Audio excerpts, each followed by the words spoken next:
Hello दोस्तों, नमस्कार। स्वागत है आप सभी का हमारे YouTube चैनल में। दोस्तों, आज हम आपके लिए लेकर आए हैं 20 महत्वपूर्ण बहुविकल्पीय प्रश्न जो कि LT शिक्षण अभिरुचि पर आधारित है। दोस्तों, LT शिक्षण अभिरुचि का कोर्स ऑलमोस्ट हमने ख़त्म कर दिया है। कुछ टॉपिक्स रह गए हैं जैसे कि क्रियात्मक अनुसंधान और सामंजस्य। इनको भी हम जल्दी आने वाली वीडियो में समाप्त करने का प्रयास करेंगे। तो अब हमारा प्रयास यही रहेगा कि आपको LT शिक्षण अभिरुचि के प्रत्येक टॉपिक पर MCQ प्रोवाइड कराए जाएं, जिससे कि आपको अधिक से अधिक लाभ मिल सके। तो चलिए वीडियो को स्टार्ट करते हैं। तो दोस्तों, पहला क्वेश्चन है ध्यान को केंद्रित करने की आंतरिक दशा है। काफ़ी इंपॉर्टेंट क्वेश्चन है और पिछली परीक्षाओं में आया भी है। तो ध्यान को केंद्रित करने की आंतरिक दशा क्या होगी? अवधि, नवीनता, रुचि या आकार? दोस्तों, इसका राइट आंसर है रुचि। देखिए, ध्यान को केंद्रित करने की आंतरिक दशा रुचि कहलाती है।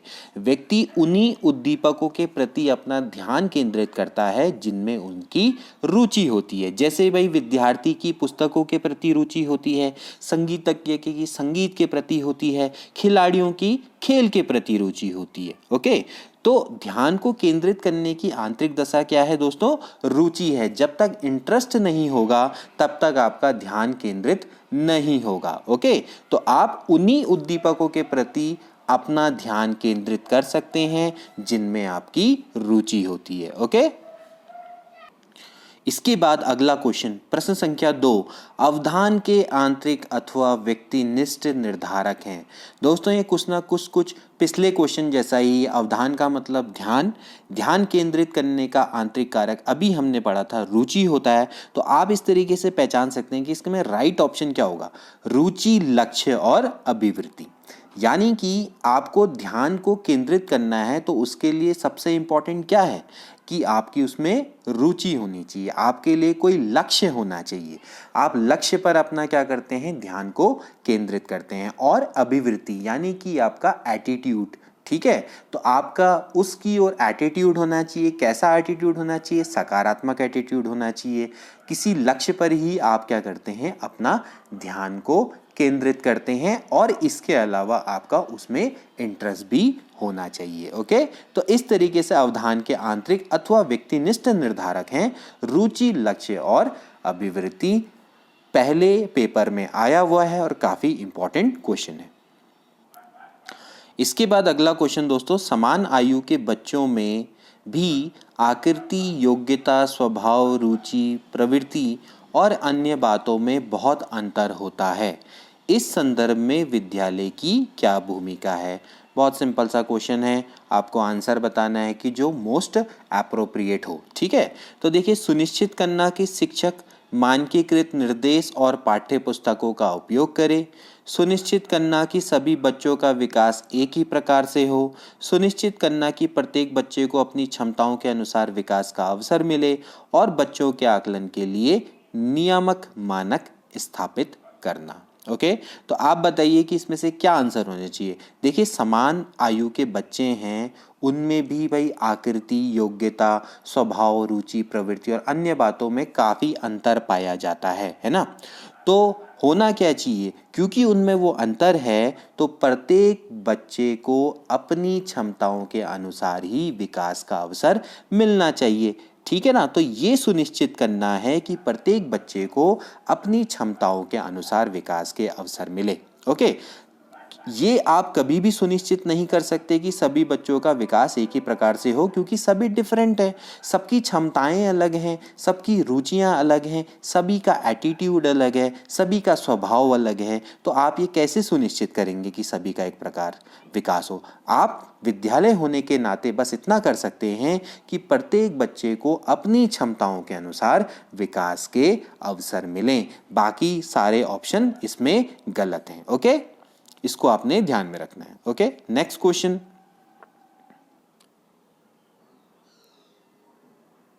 तो देखिए दोस्तों, प्रश्न नंबर 4 क्या कहता है कि कौन सा रुचि के बारे में सत्य नहीं है? आपको बताना है कि कौन सा स्टेटमेंट इसमें सत्य नहीं है। सबसे पहला देखिए कि रुचियां जन्मजात और अर्जित, यहां पर होना चाहिए अर्जित दोस्तों। दोनों होती हैं। बिल्कुल सही है। देखिए, रुचियाँ जन्मजात भी होती हैं और अर्जित भी होती हैं। कहने का मतलब ये है दोस्तों कि रुचियाँ अर्जित भी हो सकती हैं, आगे जाके आपको किसी चीज़ में इंटरेस्ट आ सकता है। ओके, जैसे कि एप्टीट्यूड भी आपका क्या होता है, जन्मजात और अर्जित होता है, ठीक है ना। तो उसी तरह से आपका जो रुचियां होती हैं वो भी जन्मजात और अर्जित दोनों हो सकती है। एप्टीट्यूड आपका क्या है, उचित प्रशिक्षण के द्वारा आप अर्जित उसको कर सकते हैं। रुचियां समय के अनुसार बदलती रहती हैं, बिल्कुल होता है, ये तो आप भी अपने जीवन में देखते हैं कि आपका इंटरेस्ट लगातार समय के संग बदलता रहता है। रुचियां योग्यताओं और अभिक्षमताओं से संबंधित नहीं होती हैं, बिल्कुल सही है दोस्तों। रुचि का योग्यता और एप्टीट्यूड से कोई भी संबंध नहीं होता है। हो सकता है कि आपका किसी विषय में एप्टीट्यूड बहुत अच्छा हो लेकिन आपका उसमें इंटरेस्ट ना हो। हाँ, हालांकि ये है कि अगर आपका अगर उस विषय में रुचि नहीं है, भले ही आपका एप्टीट्यूड बहुत अच्छा है, तो हो सकता है कि रिजल्ट आपके फेवर में ना आए, यानी कि आप उस विषय में उतना अच्छा ना कर पाए। तो इसलिए रुचि का होना भी बहुत ज़रूरी हो जाता है।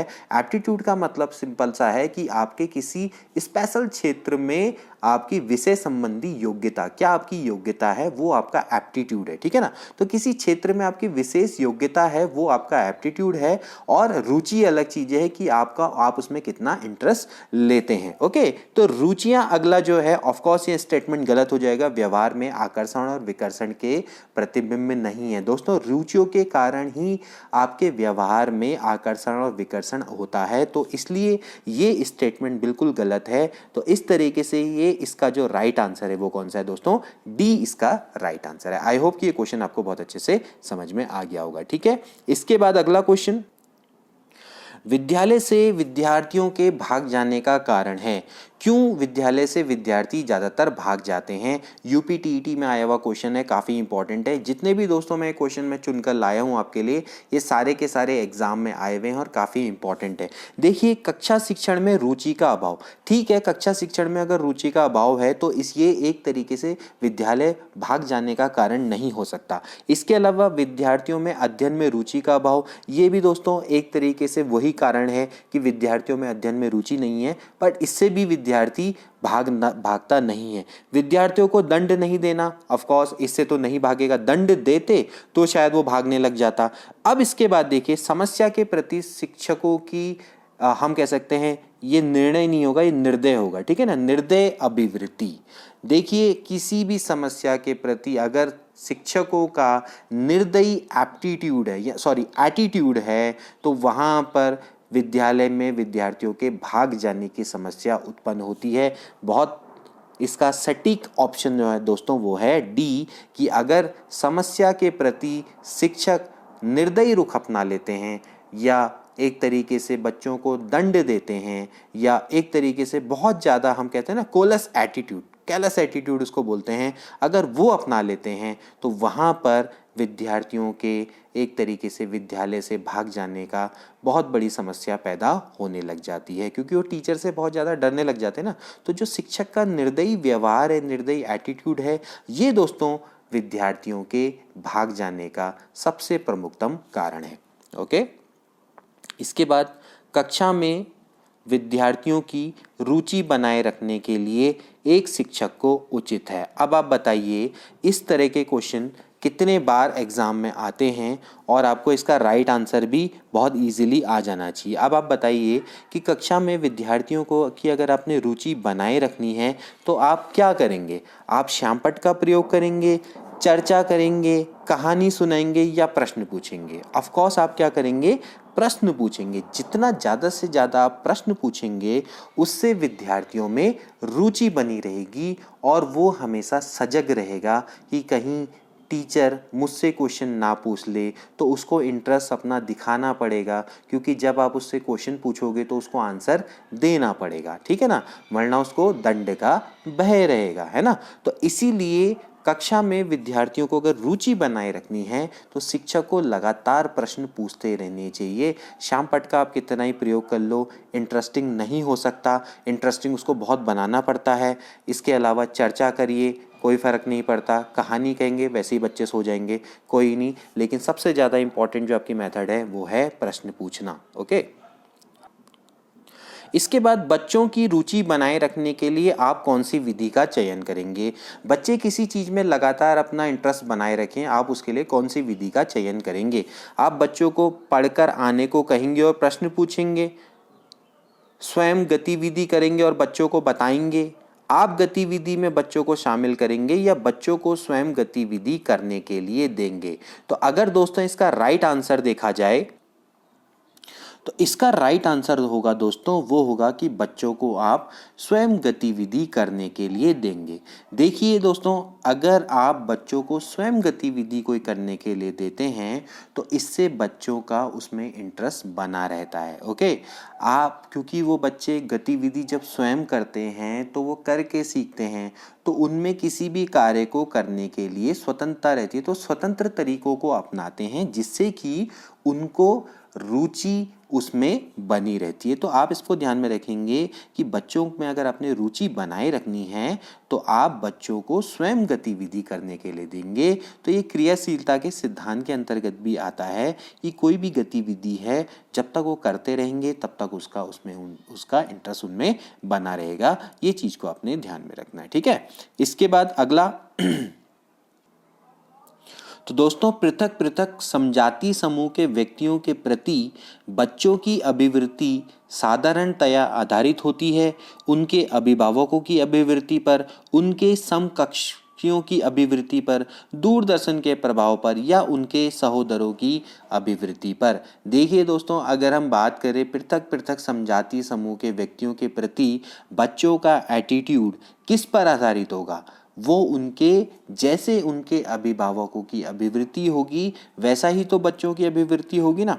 जो अभिभावक सिखाएंगे वही तो बच्चे सीखेंगे। तो अभिभावकों की अभिवृत्ति पर ही दोस्तों यह डिपेंड करती है। बच्चों की अभिवृत्ति अभिभावकों की अभिवृत्ति पर आधारित होती है। जो पृथक पृथक समजाति समूह के व्यक्ति होते हैं उनके बारे में माँ बाप जैसा सिखाएंगे, माँ बाप का जैसा एटीट्यूड होगा तो बच्चे भी क्या करेंगे, उनसे वैसा ही सीखेंगे।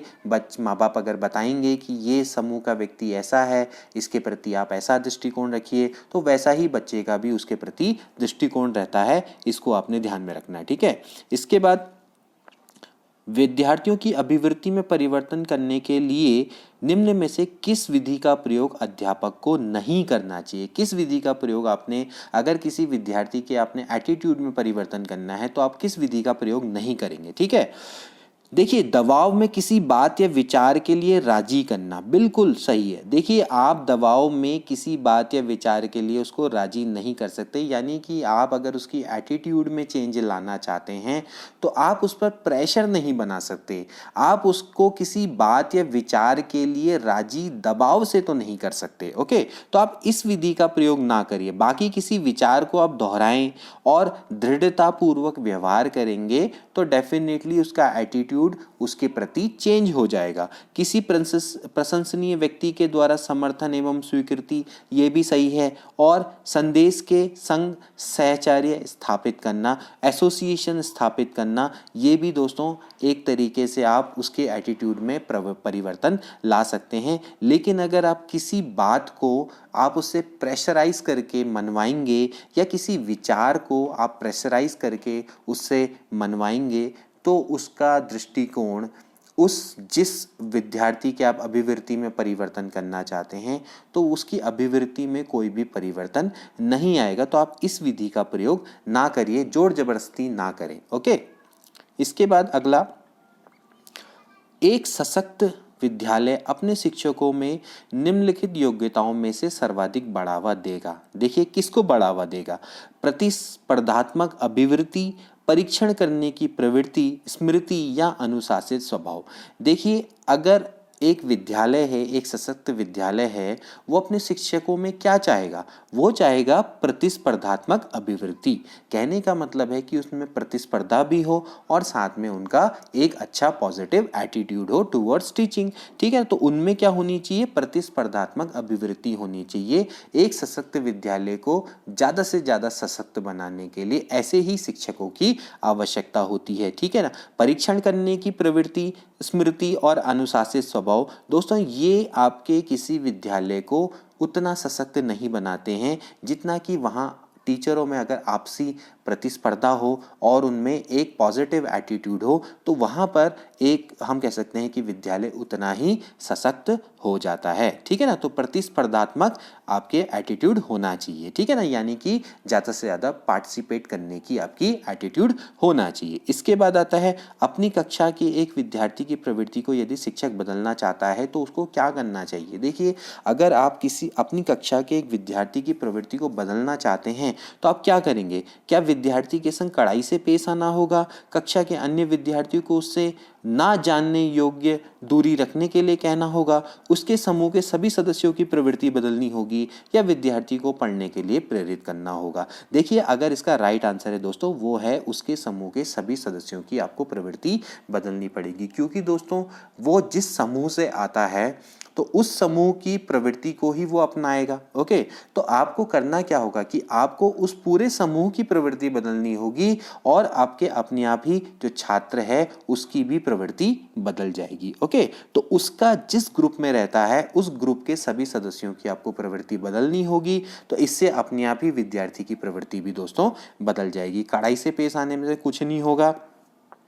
विद्यार्थी से अगर आप कहेंगे कि भैया दूर रहो इस बच्चे से, उससे भी कोई फर्क नहीं पड़ने वाला। ठीक है ना, और अगर आप उसे पढ़ाई के लिए प्रेरित करते हैं तो वो भी यहाँ पर कार्य नहीं करेगा। ओके, इसके बाद आता है थर्स्टन तथा लिकर्ट निम्न में से किसके मापन से संबंधित है।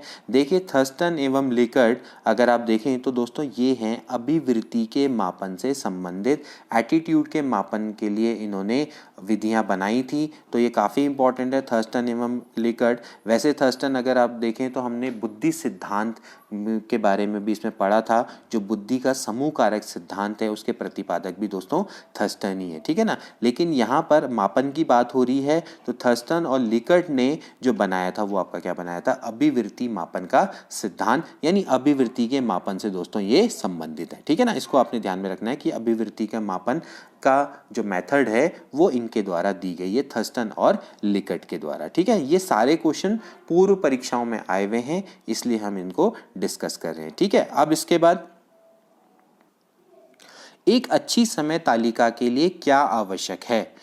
कठिन विषयों के कालांश सुबह में रखे जाएं, 2 कठिन विषयों के कालांश के बाद एक आसान विषय का कालांश रखा जाए, कालांश में क्रियाओं में विविधता का प्रावधान हो, या फिर उपरोक्त सभी। देखिए, एक अच्छी टाइम टेबल के लिए क्या चाहिए। देखिए, कठिन विषयों के पीरियड सुबह रखे जाएं, होते हैं जनरली आपने देखा होगा मैथमेटिक्स और साइंस के जो पीरियड्स होते हैं वो सुबह सुबह होते हैं। ठीक है ना, आपके जो प्रथम 2 पीरियड होते हैं उसमें मैथ्स और साइंस जनरली पढ़ाई जाती है। ठीक है, इसके बाद 2 कठिन विषयों के कालांश के बाद एक आसान विषय का कालांश रखा जाए, बिल्कुल सही है। आप 2 कठिन विषयों को के कालांश के बाद यानी 2 कठिन विषय जब आपने पढ़ा लिए उनके पीरियड के बाद आप एक सिंपल विषय रख सकते हैं। ठीक है ना, इसके बाद कालांश में क्रियाओं में विविधता का भी प्रावधान हो, बिल्कुल उसमें आपकी क्रियाओं में क्या होनी चाहिए, विविधता होनी चाहिए। तो इस तरीके से देखा जाए तो उपरोक्त सभी इसके राइट आंसर हैं। ओके, इसके बाद आता है प्राइमरी कक्षाओं में शिक्षा का स्तर सुधारने के लिए, ठीक है, अध्यापकों की जवाबदेही सुनिश्चित की जाए, स्कूलों में निगरानी के स्तर को सुधारा जाए, कक्षाओं एवं वर्गों की संख्या के अनुरूप शिक्षकों की नियुक्ति की जाए, या फिर उपरोक्त सभी। तो दोस्तों अगर आप देखें अध्यापकों की जवाबदेही सुनिश्चित की जाए, अगर आप प्राइमरी कक्षाओं में शिक्षा का स्तर सुधारना चाहते हैं तो बिल्कुल अध्यापकों को इसके लिए जवाबदेह होना चाहिए, तभी जाके प्राइमरी कक्षाओं की शिक्षा का स्तर सुधरेगा। स्कूलों में निगरानी के स्तर को सुधारा जाए। देखिए, छोटे बच्चे हैं उनकी निगरानी किया जाना बहुत ज़्यादा इम्पॉर्टेंट हो जाता है, स्पेशली जो छोटे बच्चे हैं उन पर निगरानी रखना बहुत इंपॉर्टेंट हो जाता है। ठीक है, इसके अलावा जो कक्षाएं हैं और वर्गों की संख्या के अनुरूप शिक्षकों की नियुक्ति की जाए, बिल्कुल सही है, क्योंकि आपका तो ये स्केल बना हुआ ही है 1:40 का, तो बिल्कुल जैसे कि आपके छोटे बच्चे हैं प्राइमरी स्कूल में तो उनकी कक्षाओं और वर्गों की संख्या के अनुरूप ही शिक्षकों की नियुक्ति की जानी चाहिए। तो इस तरीके से देखा जाए तो उपरोक्त सभी इसके राइट आंसर है। ठीक है ना, शिक्षा के अधिकार में 1:40 का आपका स्केल दिया गया है कि यानी 40 बच्चों पर एक टीचर होना चाहिए, तो डेफिनेटली आप कक्षाओं और वर्गों की संख्या के अनुरूप शिक्षकों की नियुक्ति तो होनी ही चाहिए प्राइमरी कक्षाओं में शिक्षा का स्तर सुधारने के लिए। ओके, इसके बाद आता है छात्र किस प्रकार के अध्यापकों को पसंद करते हैं। जो उनकी समस्याओं को हल करने में रुचि लेता है, जिससे उन्हें शारीरिक दंड का भय नहीं होता है, जो टेस्टों की कॉपियां जांचने के बाद उन्हें तुरंत पृष्ठ पोषण देता है, या फिर उपरोक्त सभी। बहुत सिंपल सा क्वेश्चन है, पूर्व में एग्जाम में आया हुआ है। देखिए, छात्र किस प्रकार के अध्यापकों को पसंद करेगा, बताइए। जो उनकी समस्याओं को हल करने में इंटरेस्ट ले। बिल्कुल, एज अ मैथमेटिक्स टीचर अगर कोई छात्र मेरे पास समस्या लेकर आता है और मैं उसमें इंटरेस्ट दिखाता हूँ तो डेफिनेटली बच्चा मुझे पसंद करेगा। अगर मैं उसको बोलूँगा कि भाई मेरे पास मत आओ और अपनी समस्या मेरे पास ना लेकर आओ, तो बच्चा मुझे कभी भी पसंद नहीं करेगा। इसके अलावा जिससे उन्हें शारीरिक दंड का भय नहीं होता। बिल्कुल, ऐसे टीचर्स हमेशा बच्चों के फेवरेट होते हैं जिनसे उनको शारीरिक दंड का भय नहीं होता है। ज़्यादातर ऐसे टीचर्स को बच्चे बहुत ज़्यादा पसंद करते हैं। इसके बाद जो टेस्टों की कॉपियां जांचने के बाद उन्हें तुरंत फीडबैक देता है। ये भी बहुत अच्छा हम कह सकते हैं एक अच्छे अध्यापक के गुण हैं। इस तरह के अध्यापक को हमेशा छात्रों द्वारा पसंद किया जाता है, जो कि तुरंत कॉपियों को जांच के बाद उनको बताता है कि आपने क्या सही किया, क्या गलत किया। आपको फीडबैक बहुत जल्दी मिलना चाहिए ताकि आपको अपनी गलतियों में सुधार करने का आवश्यक मौका मिल सके। ओके, तो यानी उपरोक्त सभी इसका राइट आंसर है दोस्तों। ओके, इसके बाद अगला क्वेश्चन, निम्न में से कौन सा अध्यापक आलोचना का पात्र नहीं बनेगा?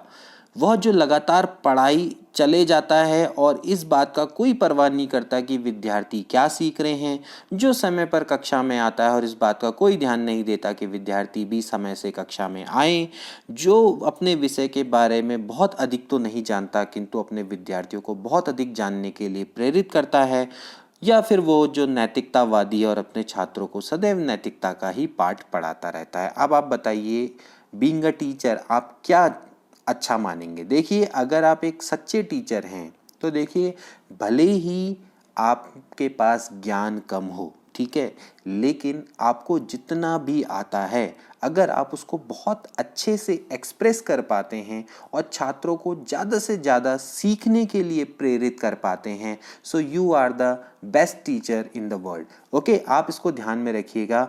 अगर नॉलेज कम भी है कोई फ़र्क नहीं पड़ता है, लेकिन teaching is all about to express your self. आप कितना बेटर वे में अपने आप को एक्सप्रेस कर पाते हैं, कितना आप अपने अंदर का ज्ञान है वो छात्रों के सामने रख पाते हैं, यही दोस्तों टीचिंग कहलाती है। एक अच्छे टीचर की यही विशेषता होती है। कई बार क्या होता है, टीचर बहुत नॉलेजेबल होते हैं लेकिन वो अपने ज्ञान को इस तरह से एक्सप्रेस नहीं कर पाते कि बच्चे उनसे कुछ सीख पाएं, या फिर वो ज़्यादातर बच्चों को सीखने के लिए प्रेरित नहीं कर पाते हैं। तो वहाँ पर बच्चे हमेशा उस टीचर की आलोचना करते हैं या फिर वो अध्यापक आलोचना का पात्र बन जाता है। तो यहाँ पर ध्यान में रखना है कि कोई बात नहीं, नॉलेज कम भी हो लेकिन जितना भी आता है आप अगर उसको बहुत अच्छे से एक्सप्रेस कर पाते हैं तो आप से बढ़िया टीचर कोई भी नहीं है, आपकी कभी भी आलोचना नहीं होगी। तो यहाँ पर देखिए, जो अपने विषय के बारे में बहुत अधिक तो नहीं जानता किंतु अपने विद्यार्थियों को बहुत अधिक जानने के लिए प्रेरित करता है, वही सबसे बढ़िया टीचर है। अगर आप देखिए चारों तरफ तो ऐसे ही टीचर्स का बोलबाला है इस वक्त पर। ओके, चाहे आप कितने नैतिकतावादी हो, चाहे आप समय पर आ जाओ, चाहे आप बच्चों के को भी समय पर खड़ा कर दो, चाहे आप में कितना ही डिसिप्लिन हो, ओके, कोई फ़र्क नहीं पड़ता। आप टीचर बहुत अच्छे तभी कहलाओगे या आपकी आलोचना नहीं होगी जितना आप पढ़ा रहे हो उतना बच्चों को सीखने में आ रहा है, आप उनको ज़्यादा से ज़्यादा प्रेरित कर रहे हो सीखने के लिए। ओके, इसके बाद आता है अच्छा शिक्षण प्रक्रिया है, ठीक है। प्रधानाचार्य के अच्छे नेतृत्व का, शिक्षकों की विद्वता के उच्च स्तर का, शिक्षण व्यवसाय के प्रति ईमानदारी और निष्ठा का, उच्च शिक्षण योग्यताओं एवं विधियों का। देखिए, अच्छा शिक्षण प्रक्रिया क्या होगा दोस्तों? अभी जैसे कि हमने पहले डिस्कस किया, कोई बात नहीं, अच्छा नेतृत्व प्रधानाचार्य से कोई फर्क नहीं पड़ता। आप कितने ही विद्वान हो, कितने उच्च स्तर के हाई लेवल के विद्वान हो, इससे कोई फर्क नहीं पड़ता। चाहे आप में कितनी ही उच्च शिक्षण योग्यताएं हैं और आप कितनी अच्छी आपको विधियां आती हैं, उससे कोई फर्क नहीं पड़ता है।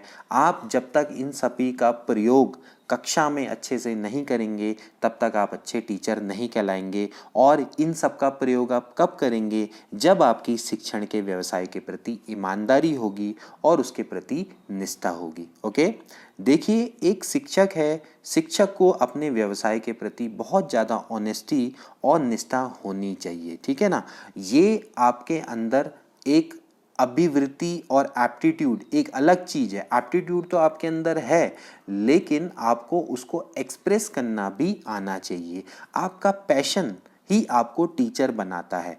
आप पैशनेट हैं तभी जाके आप टीचर बन पाएंगे और बहुत अच्छे टीचर कहलाएंगे। तो व्यवसाय के प्रति आप ईमानदार बनो और आपको निष्ठा का भाव रखो, तो आप अच्छे टीचर बनेंगे, तो अच्छा शिक्षण प्रकार्य कहलाएगा। इसके बाद कौन सा कथन सर्वाधिक सही, आपको बताना है कि कौन सा कथन बिल्कुल इनमें से सही है। अच्छा शिक्षक वही है जो निरंतर अनुसंधान भी करता है। अच्छा शिक्षक वही है जो कुछ ना कुछ करके केवल पढ़ाने पर ध्यान देता है।